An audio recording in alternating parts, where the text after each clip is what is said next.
For gathering information from contemporary life of any community, if this is the scope of the study, we want to conduct for the purpose of selection of objectives.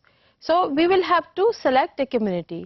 اگر ہم اس exercise کو کرنا چاہتے ہیں اور ہم experience کرنا چاہتے ہیں کہ کس قسم کے مسائل کا سامنا کرنا پڑتا ہے اور کریکولم ڈیولپمنٹ میں آبجیکٹیوز کو سلیکٹ کرنا یا پروپوز کرنا کتنا آسان یا مشکل ہے، تو ضروری ہے کہ ہم خود سے یہ ایکسرسائز کریں. آئیے دیکھتے ہیں کہ اگر آپ ایک کمیونٹی کو اسٹڈی کرنا چاہتے ہیں اور تمام جو ہم نے سیکھا ہے کہ ہم کس طرح سے انفارمیشن کو کلیکٹ کریں گے، کہاں سے کلیکٹ کریں گے اور کس طرح سے کچھ انفارمیشن کو استعمال کرتے ہوئے ہم یہ ڈرا کریں گے کہ کس طرح کے آبجیکٹیوز کریکولم میں شامل ہونے چاہیے. تو دیکھتے ہیں کہ کمیونٹی لیول پر جب ہم نے ڈیفائن کر لیا کہ ہمارا اسکوپ ہے ایک کمیونٹی، آئیے دیکھتے ہیں کہ انفارمیشن کو کس طرح سے کلیکٹ کیا جائے. سب سے پہلے ضروری ہے کہ ہم ایک ایسی کمیونٹی کو سلیکٹ کریں جس کے بارے میں ہمیں اچھی انفارمیشن ہو اور ہم اس سے بہت زیادہ فیملیئر ہوں. ایسی کمیونٹی نہ ہو جس کے بارے میں ہمیں زیادہ معلومات نہیں ہے.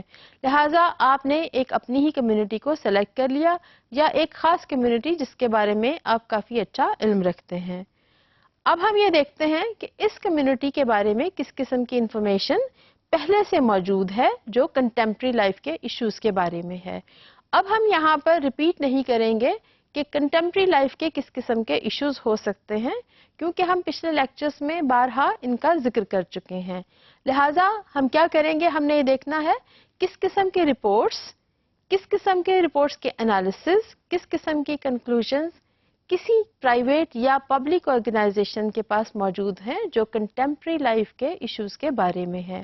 لہٰذا ہم نے آئیڈینٹیفائی کر لیا یہ تمام رپورٹس ہمیں یہاں سے مل جائیں گی. اب ہمیں یہ ڈیفائن کرنا ہے کہ ان رپورٹس کو سامنے رکھتے ہوئے ہمیں یہ پتا چلتا ہے کہ ہمیں اس قسم کی انفارمیشن کو کلیکٹ کرنے کی ضرورت پیش آئے گی جس کی بنا پر ہم آبجیکٹیوز کو فردر سلیکٹ کر سکتے ہیں یا پروپوز کر سکتے ہیں. So we have to outline the kind of studies we need to be conducted to gather the information which will supplement the information which is already available. So one information is there already جو آپ نے collect نہیں کی. Second step میں آپ identify کرتے ہیں کہ ہمیں کس کس قسم کی اسٹڈی کنڈکٹ کرنا پڑے گی اور کس قسم کی انفارمیشن ہمیں لینی پڑے گی. تھرڈ اسٹیپ میں ہم یہ دیکھتے ہیں کہ کون سی وہ خاص انفارمیشن ہے جو ہمیں اکٹھی کرنا پڑے گی جو آبجیکٹیوز کی آئیڈینٹیفیکیشن میں بہت زیادہ کارآمد ثابت ہو سکتی ہے. یہ خاص انفارمیشن ہمیں کہاں سے ملے گی؟ ہم یہ انفارمیشن ٹیچرز سے لے سکتے ہیں، ہم ایک گروپ آف اسٹوڈنٹس سے یہ انفارمیشن کو کلیکٹ کر سکتے ہیں اور ہم اساتذہ اور اسٹوڈنٹس کی مدد سے کمیونٹی سے یہ انفارمیشن گیدر کر سکتے ہیں.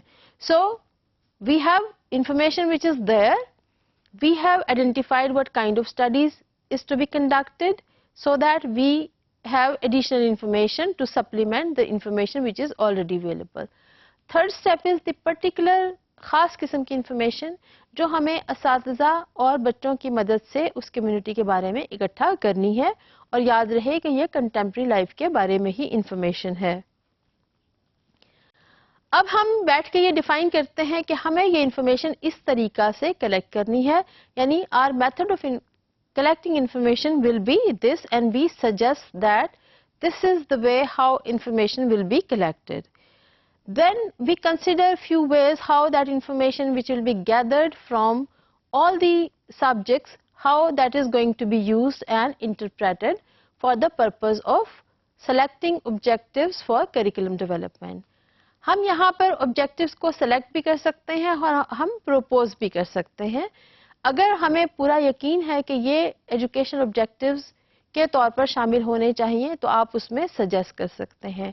اگر ہمیں کسی قسم کا بھی شائبہ ہے یا ہمیں پورا یقین نہیں ہے کہ ان آبجیکٹیوز کو اچیو کرنا کتنا مشکل یا آسان ہوگا تو ہم آبجیکٹیوز کو صرف پروپوز کر سکتے ہیں. یاد رہے کہ ابھی ہم کریکولم پروسیس میں گزر رہے ہیں اور اس پروسیس میں ہمیں یہ دیکھنا ہے